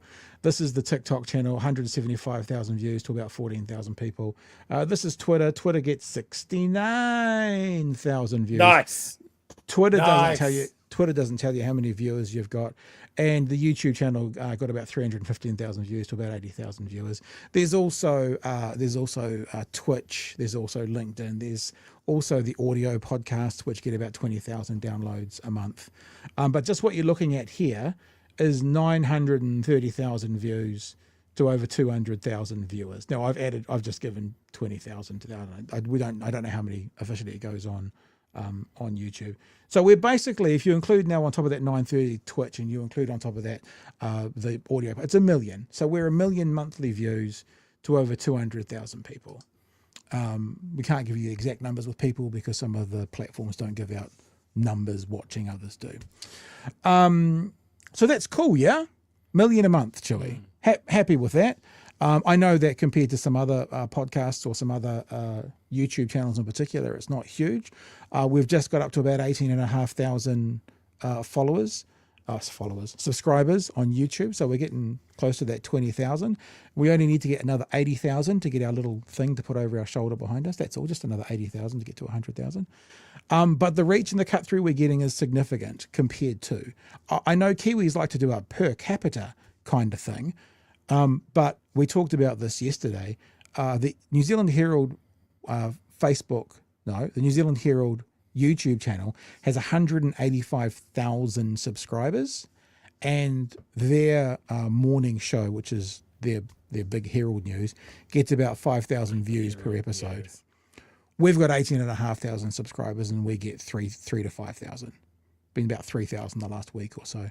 So they've got 9 times the number of subscribers, and they get about 60%, 70% more views per episode. So we certainly punch above our weight without question at all. Anything you want to speak to that, Chewy, before we kind of keep going? But just gives people a heads up on where we are. No, let's crack on. We also want to talk to you about next year in 2026. By the way, there is a huge amount more that we are not going to get to tonight, but to give you an idea. So for 2026, obviously there's an election, unless Winston decides he wants to have one this year. We want to do a focus on Waitangi Day.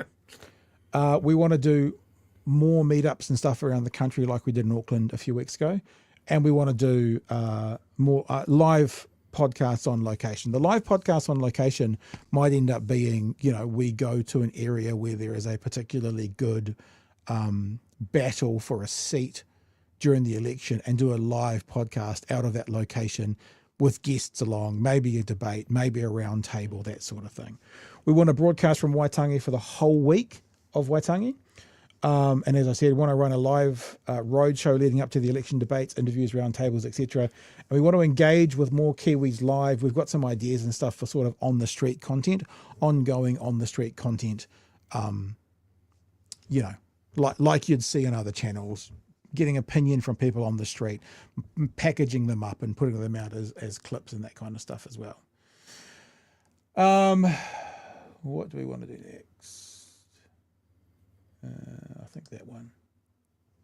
So this is what we are putting out there for tonight for you guys to figure out, to decide what you want to do. With all those numbers you heard to do with our viewers and numbers of videos viewed, we've done this once before and we've talked to a few people, but we think it's time again now to maybe have a look at the idea of advertising or sponsorship. Now, it's really, really, really important to me that, and this line here says it here, we'll only ever work with groups that align with our ideologies. And it's really, really important for us and for you, because I know you'll hate this to turn into, 7 ad breaks an hour, that whatever we do has to keep the look and feel of what we have now, so as not to put you guys off, and also to keep this special thing that we've got going on. But I am in the process of drawing up 2 documents. One of the documents is to give to potential advertisers and sponsors, and the other one is to give to potential patrons. So there's 3 things you can do for us. The first is connect us to businesses. If you have a business, if you run a business, if you know a business, you can email us through the weekend, bighearingnews@gmail.com, and we'll send you back some information that you can hand to someone. Now, it's going to be a little sales sheet, so it's not even necessarily like you have to be intimately involved. You can just be our salespeople. You know a place that you think kind of aligns with who we are. Tell them about us, give them a way to connect to us, and we'll talk. And I thought the same for patrons. Like, if you are a patron of us, why don't you try and find a buddy, find a fellow patron, find someone that you want to, or maybe that doesn't know about us, that might want to invest some time and some patronage into a little show looking to grow, the little show that could. And the other thing that you guys can do is connect us to your local communities. especially in the lead up to the next election. Magenta and I at the moment are in the middle of a conversation around a Facebook group with a slightly different edge to the Discord group, but a way that we can connect to you guys, but also that you guys can connect to one another. Chewy, I want you involved in this conversation because I'm doing it a lot. So I'm going to ask you to share now, Chewy, I know that you That's know because that you're what the we're talking brains of about. the And the looks. You had the focus to do documents and the strategic planning. Tell the people when we were in Auckland at that meetup, right? Tell the people what we kind of saw when we realized that there was this group of people in Auckland who all of a sudden were connecting to one another. I don't know if it fired off a thing in your head like, oh, but to me it certainly did. Tell us about your experiences watching BHNers interacting with other BHNers, because that's sort of the idea for this Facebook Discord group we're talking about. It's something that, I mean, we've said this before. The thing that's really caught us by surprise with BHN is the community that sprung up against it. The people that pop up in the chat for the lives every single night and interact with each other. The people in the Discord, the people in our Facebook comment sections, whether it's live or not. As a community is really, really solid. What we saw in Auckland when we gave people a reason to get together was that in the real world, meet space, networking, and as much as seeing people connect in the chat and talking to each other, and obviously the name recognition that you all have, that feeling of community is 10 times more when you get together, when you know the people in your area. It's more real, and that's a line through. Yes, the meat space. We're made of meat. You're in the space where your meat exists, whereas online there's no meat. So the meat space.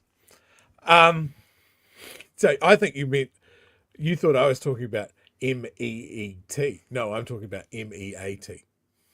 You're a So I special think boy, that Chewy. aspect, as we got together and people started connecting and again, introducing yourselves with your real government issued names rather than your screen names. Once we got that all sorted, just people going, wow, this is just like the chat, but for real, we're in the same area. This is great.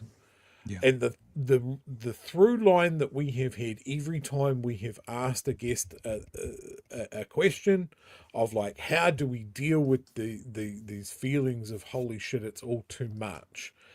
The thing that came through is do something that benefits your area, no matter how big or small. But I think part of it is going, you live in the same area. You make those connections within what we have here in BHN and in the real world as well. And I think that has huge benefits for the parties that we support or the causes that we support.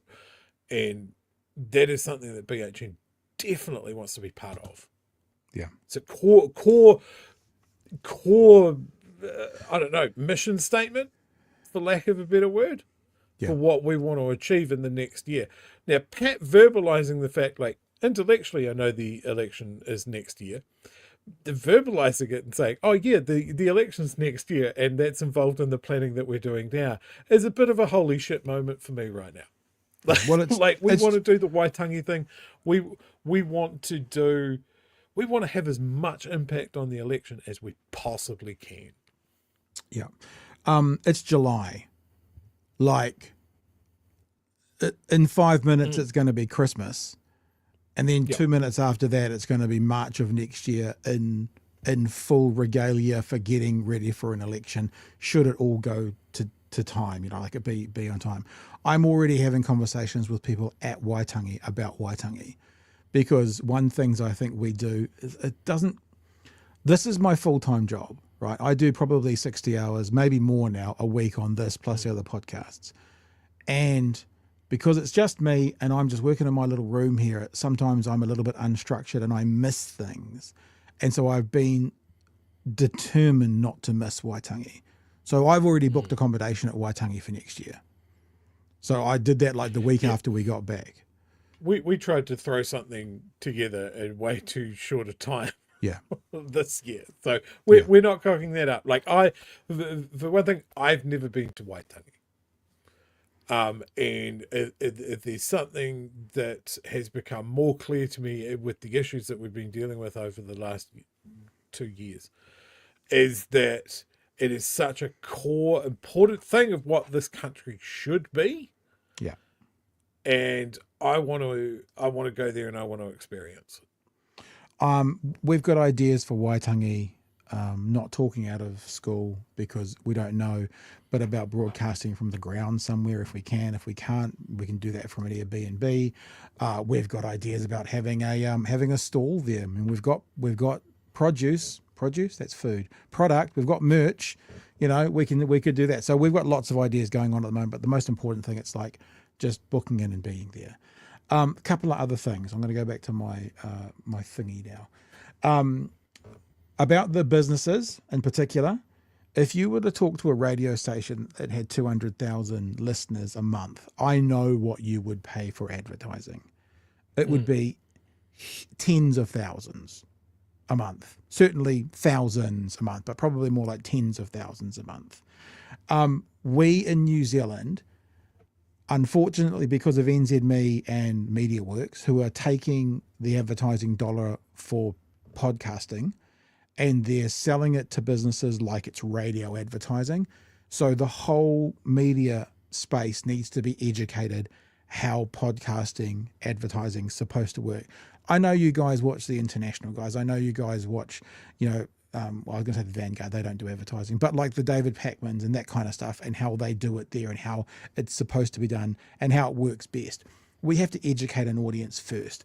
So we are fully prepared to do some real big mates rates for the rest of this year, because what we need to do is both prove our model, which we know is going to work, to then be able to do it properly in 2026. 2026, there'll also be some pretty big opportunities for sponsorship and that. You know, if we do a road trip to Waitangi, sponsored product. If we do debates, I'm sure the Free Speech Union will be knocking on our door, Chewy, wouldn't you think, to do some debates? Maybe not.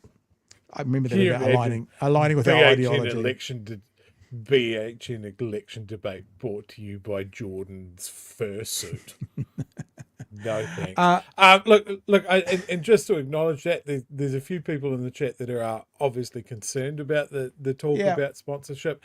There is nobody that wants to be more cautious about that than me. This is our little baby. We're not going to be hawking Vessi shoes or Raycons or something like that. The potential sponsors that we've talked to before, stuff like e-bikes and luxury pies. We're simple people with simple tastes. But look, let's throw this out there now. The way we don't go down that path is we have to generate a huge amount of income ourselves without advertising. Now, we're in a small marketplace. Like Kyle Kalinske doesn't ever, he one of his quote lines is, I've never talked to an advertiser. He's got like, I don't know what it is, someone can look it up, but it's like tens of thousands, maybe 18 or 20,000 patrons. And they might only pay $2 a month, but that gives him $35,000 a month to run his thing. It's when you're in a big market, that kind of stuff is easy. When you're in a small market, it's not as simple. I mean, in all reality, for us to be able to continue doing this, forget the next 18 months, because I think we're on board. But beyond that, we need to probably, if we weren't going to do advertising or sponsorship, we would probably need to double, if not triple, the Patreon, as in the numbers. And it's currently at about 450. So we'd probably need 12 to 1,500 patrons, and then we'd be fully independent, wouldn't have to worry about advertising, yada, yada, yada, yada. Because in the ideal world, what we're doing is, and I think I can say this, Chewy, but we'd like to be doing this both full time. And that's just not possible at the moment because, there's bills to pay. Them bills there is to pay. So just finally on this. I think we both mentioned this. Pat, this is a full-time job for Pat. I am a full-time worker elsewhere. This is a passion project for me. And the next step as BHN grows is I start ramping down my real-world job. I do less and less hours. Yeah. And I start pulling more weight here. The other question that quite often gets asked is what the best way to support us is. We've talked about super chats and super stickers and all of that sort of stuff. The single best way to support the work that we do is Patreon. And the single best way to support us on Patreon is not necessarily come in with a fucking hiss and a roar and a big dollar donation. It's consistency. It lets us plan. Yeah. So if it's a case of like you going, well, I'm not going to do any super chats and or see how much I spend on super chats and I'm going to turn that into a Patreon commitment, do that. That helps enormously. Yeah. And look, let me also say, I think this is our kind of co-popper here. This is not a hard sell. I'm not looking to wake up tomorrow morning and have 30 new patrons. We're just sitting back going, this is where we are.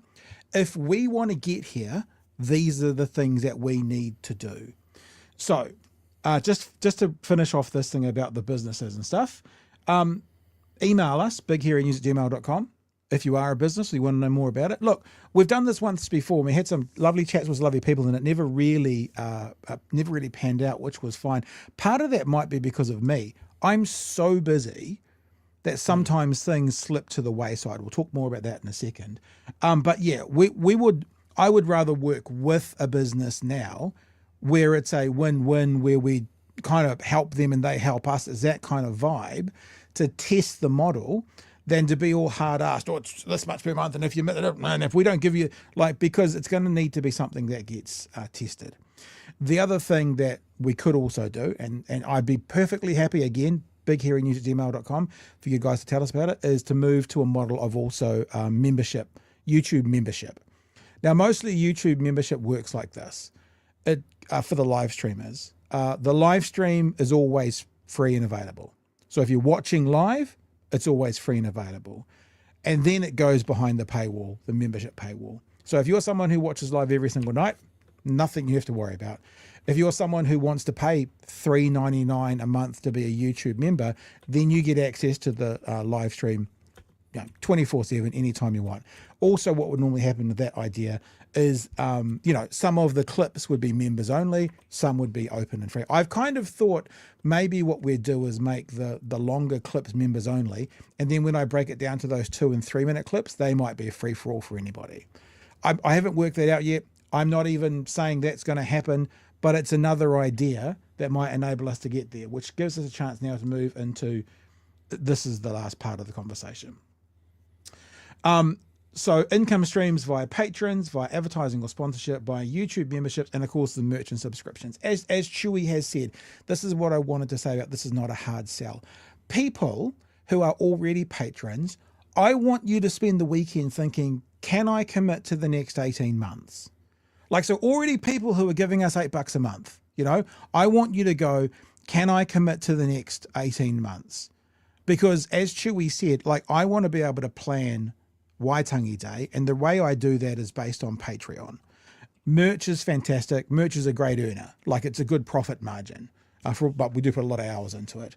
But it's sporadic, it's in and out. We have a big push for something, and then we have nothing for a couple of weeks.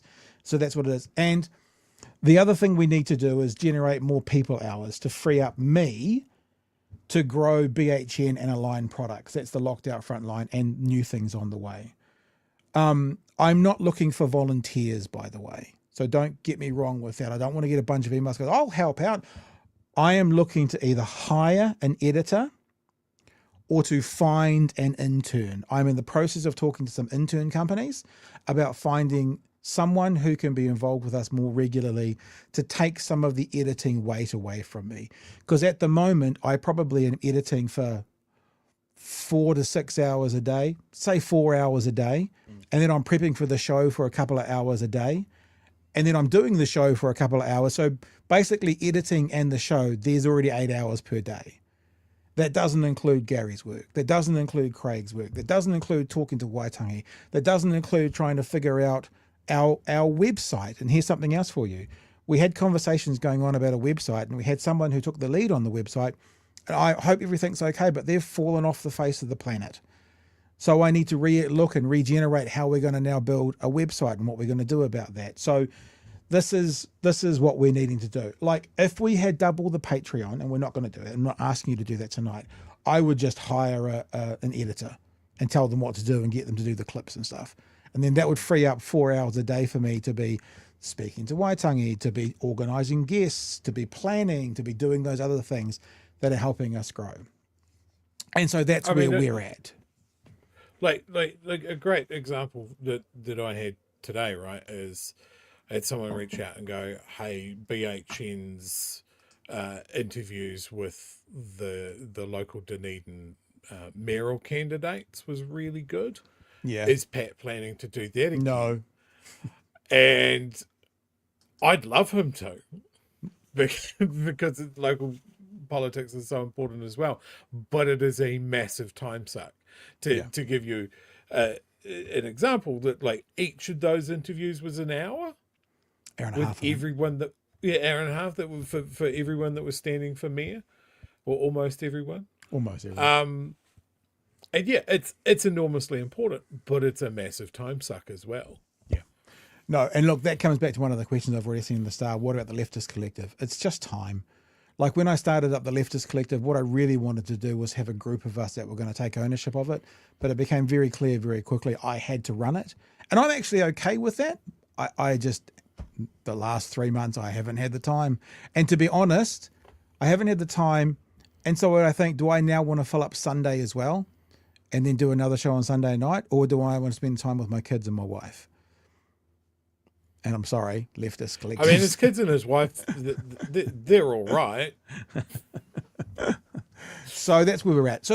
We're doing really well, guys. We're in a really good space right now. It's really exciting to see these other products coming out of it. Oh, and the other thing is we're going to change the name of the channel, just so you know. I'm not going to tell you what it is because some smart ass will come along and steal it. But we're going to change the name of the channel away from Doc Studios because it doesn't really make any sense anymore. I'm in the process of doing that. Personally, can I say, thank fuck? Because you know how much thought I have to say to have. It's very clever, Department of Conversation, but I literally have to say it that way because I'll just go Department of Conservation. Yeah. Oh no, that's not it. Yeah. Okay, that's cool. Yeah. But like I said, the generating more people hours. You know, we should have a BHN alone. Blue Sky. We should have a BHN Instagram. We should have a BHN TikTok, not just a Pat TikTok. It's just not the hours. So it is what it is today. It is what it is. So thank you for listening. And this is my picture. Is that what we're supposed to say at the end of this? Something like that? That is my story. We're in a really good place. We're growing still. We're reaching.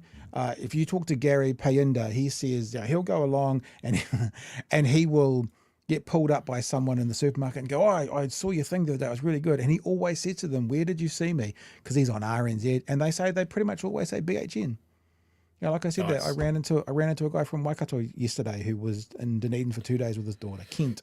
Actually, from that rally last night, one of the things that a couple of people clocked me being there and going, oh shit, are you Chewy from BHN? The thing that blew me away is it wasn't like, oh, I've been watching BHN for years, or I've been watching BHN for the last 6 months. The people that I spoke to had just discovered BHN. Yeah, well, that's the telling and people. Had just been introduced to it by friends and that sort of thing. And that was great because it means we're growing, and that's what we need to do. Yeah, and look, I didn't kind of finish that thought about if you're currently a patron. Like, if you're currently a patron and you're looking at the next 18 months, and if you're going, things are a bit tight today, but I can probably do, like if you're on a $15 a month, but you think you could do an $8, just drop it. Drop to $8. I'd rather have you here at $8 for the next 18 months than $15 for 3 or 4, and then you go too much. Because that's, as Chewy said really clearly, that's the easiest place for us to plan.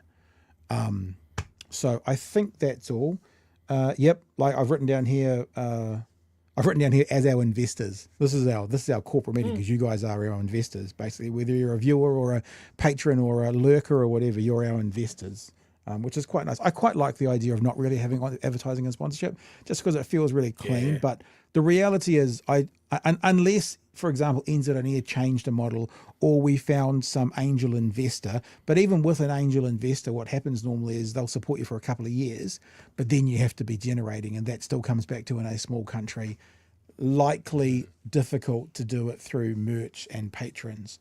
Maybe not impossible, but likely difficult. I mean, I would love for us to have 4 full-time people doing this work, and I'm not suggesting that's anytime soon, but that's what it is. So I've written that down, and I've written the website thing. Yeah. So I'm going to start all over again on the website thing, and that spare 9 seconds I've got each day to try and do it again, because that's falling over. It's just stopped. I've sent 2 or 3 emails to the person. I hope they're okay. There's no hard feelings or ill will. It's gone. Yep. So we'll start again, because that website could be the corner of Locked Out and the Frontline and BHN, and it could have an access to Discord there, and all these things could be. So where do we go from now? Oh, we go to this website and it's all there. Could have banners for advertising, yada yada yada. Anywho, we should rip through some of these questions. Chewie, other thing is, if you need to go, you can go at any stage, because I probably went longer there than I thought. No, but I want more mods. This is my Friday. I'm all good. Kiwi Skirt, email me. I know we had this conversation before, and you suggested some people. Email us, and we will go from there. Easy, no problems. Done. Weekend shows. Kiwi Skirts minions. Weekend show, absolutely open to a weekend show. I'm not open to doing one, but I'd put it this way: with funding, becomes the ability to pay people, becomes the ability to say, hey, do you want to do 3 nights a week, Friday, Saturday, Sunday, or do you want to do Saturday, Sunday a week, or whatever? Completely open to all of those things. Completely open to it. I guess it doesn't necessarily have to go funding, because we all have volunteered doing this for quite a long time as well. But I know if something's going to be sustainable long term, there needs to be a paycheck in it.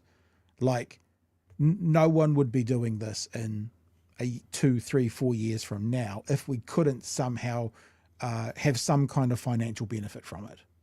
Yeah. It just wouldn't happen. It wouldn't happen. I'm just being honest, Miss Scruffador really enjoyed Gary's chat about the census. Gary's pod is always good. Oh, thank you. Pass it around. Justin says, does girth mean election panel? I actually wonder, and I wonder out loud too much sometimes, and I'm probably being arrogant. We should be getting contacted by people like TVNZ and to be coming on their panels. Like, we should be making space for us, because we have a perspective that they don't have. But I think election panels are a perfectly good idea. There's also this ecosystem growing at the moment, whether it, and Chewie, you mentioned it, was it tonight? There's Mountain Tui, and there's Paul Barlow, and there's Bomber, and there's us. I was just about to say, yeah, if we were to do an election panel or take part in one, I would love to see that be the panel. And that could be that could be Paul a live Barlow, meetup. Mountain Tui. There's a couple of other creators in the leftist space. That could be a live stream. I would love to see part of that. I'm sorry, it could be a live stream. What I'm saying is a live event live stream. If you guys look online at the comedians on the End of the World podcast, when it was I think it was 2016 when Trump got elected, was all these comedians on a stage talking about the end of the world because Trump got elected on the night of him getting elected. Is it the same? Well, maybe, but yeah, totally. Loki's mum, what is the theme called to Gary's show? It's very catchy. I don't know off the top of my head, sorry. If you email me Loki's mum, it's actually it's a produced piece of theme music that we paid for. So I can tell you what it is. If you email me, I can tell you what it is. I don't know what it is off the top of my head. Pat, we really need a podcast devoted to disability issues and a welfare space. Mental health, given so many of our whānau have issues. Yeah, totally open to it. Totally good with that. Totally be happy to drive something like that. I just need more people hours. That's what it comes down to. I think just with that one as well, because that's a request that I've seen that needs more attention, that area of concern. I think when it comes from me, and I guess I'm speaking for Pat here as well, neither of us have experience in that world, and someone that's been involved with it would be a lot more impactful than me guessing what it's like. But I'm totally open to making that part of our platform. I mean, Gary does the Gary stuff because he knows about the public health system. Craig does the Craig stuff because he knows about the money economic thing. Someone who knows the disability space, completely open to that. I'm just being honest with people now. I've got no ability to do that probably this year, unless some things changed and we freed up some PAT hours. If that happens, if I got an intern for 6 months, and that happened, totally down for that. Totally down for building the base out more. Want to at least have 3 extras, 3 news. If that was 5 because there was time for it, totally. And when I say totally down for that, I'm saying yes, I'm in. There we go. So what do those YouTube numbers mean in actual dollars to you mean? Well, as a rough guide, for every 1 million views on YouTube, it's worth about $2,000. That's a real rough guesstimation. So you can probably guess that would we get a third of that? So that might be 600-700 US dollars. It might be 1,000 New Zealand dollars. So it's not nothing. Don't get me wrong. I'm not complaining. We're doing something, but certainly if it was 1,000 a month, and I don't know if it's that, but if it was, that's 12 grand a year. That's still, And you need a lot from YouTube to be paying full-time salaries, put it that way. I think what a lot of people ask when you're talking about whether YouTube or Patreon is the way to go. I think the thing there is that Patreon clips the ticket a lot less than what YouTube does. It does. A smaller percentage. It's actually remarkably small, compared to what they could be. Yeah, YouTube takes about 30%. And look, maybe that's an idea for the future when we build the website. Maybe we have a supporter portal that goes through straight from bank to bank. Straight away, we've got 30% more. That was something that I suggested a wee while ago as I saw, I guess, some of my creator friends, like Pepper Raccoon, moving from Patreon to their own bespoke website where there was nobody clipping the ticket. Yeah. The problem with So that, obviously, that is might be Patreon's everyone knows Patreon. It's an easy platform to use. And so if you got to do something you're not used to, then so be it. Yep. Chewy, the mod workload for Kiwi Skirt is just increasing with the numbers. Burnout, please. Assistant required. Yep, we've got that and we'll do that. Absolutely. Paula says, how about QR code stickers for all of the shows, lockdown, etc. QR codes on merch? Yeah. I think the guys on Friday night have a QR code. Yeah, it's a good idea. Good one. Nice. Serious question. Could BHN get a serious person to attend press conferences to ask questions that other media might not? Leading up What to do you next mean, election? serious person? Am I not a serious person? The answer is absolutely yes. Do you want to say the single word that I've said 9 times tonight, Chewy, that it means? Funding. It's funding. Because if you're going to have a serious person to do it, they're not just going to be in one place. It's not just going to be someone who lives in Wellington, but they're going to have to actually go where they need to go. So yeah, funding. Pat, I've got contacts in the transport industry. I'll have a chat to them about them read Transport for Waitangi. Cool. Yep. If you got any ideas about that stuff, always throw them in. Will you shows, interviews, or deep dives by other people like Rogers? Look, I mean, Rogers did a really good deep dive a wee while back on Atlas, and it was really well received. And I think they're going to continue doing that. So yeah, look, totally open to that. I guess what BHN in its essence is, is reflecting the daily news. And I guess what Rogers did there was a deep dive on an issue. And that could be a segment to a podcast. That could be its own podcast. That could be something else. So there we go. Yeah, and I the things with deep dives is that they take time. Yeah. And someone to have the time. I mean, so it needs to be either a passion or a payment. And I'm not trying to sound like the old capitalist here, but that's just the reality, if that's what it's going to be. And I think we've got the hint, eh? More mods that stay in the chat for the show, please, Pat. Yeah. Kiwi Skirt has lit the beacons. She calls for aid. Email us, and I know you've done this before, I think on Blue Sky Chat, Kiwi Skirt. Just email me and we'll talk about the suggestions you made and the people you made. Chewy, I think it's time for us to get out of here. Unless there's anything you want to add or anything that's that we don't want to leave short? Any other chats or questions or anything in there? No, I think that covers everything that's important. We started I'm this glad at about you guys 20 stuck past. around for this. Yeah. I'm glad you stuck around for this. I think it's important that you guys know where our head's at and what helps us and what we want to happen. No And doubt. Nala is gone, so we must go now also. Yeah, thank you for sticking with us. Thank you for being around. I'm always underestimating these things. I looked at the clock and went, oh, it's like 10:25. Man, we can probably just get out of here by 2:45 pretty easily. It's 11:05. So time to go.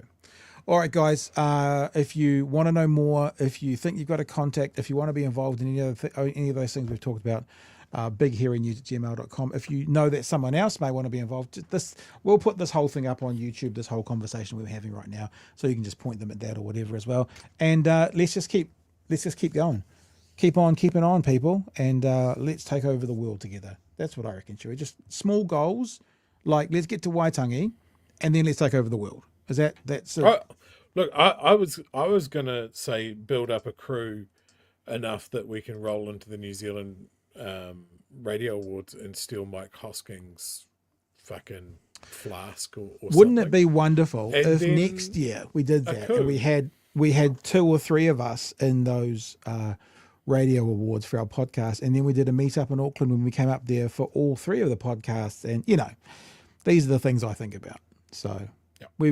we can be New Zealand's podcast mummies and daddies if we work this out, and then they can be looking to us for how to do it. They kind of already are. We've heard things about behind the scenes. So I guess what I'm going is, if they're already watching us and looking to us, let's just own it. Let's just be the ones that they follow. And this is where we're going to leave it.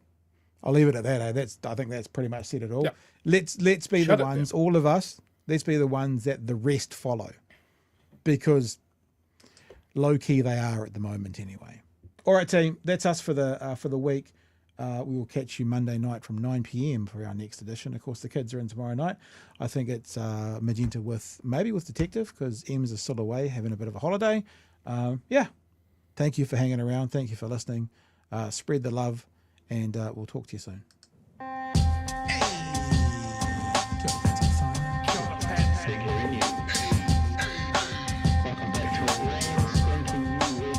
Help us settle a debate, whether it be thoughtful or funny, even if we're all creatures of hate. It's a fine line that we're walking together. For better, push aside the temptation to berate. Let's take a note of the corners we stand in.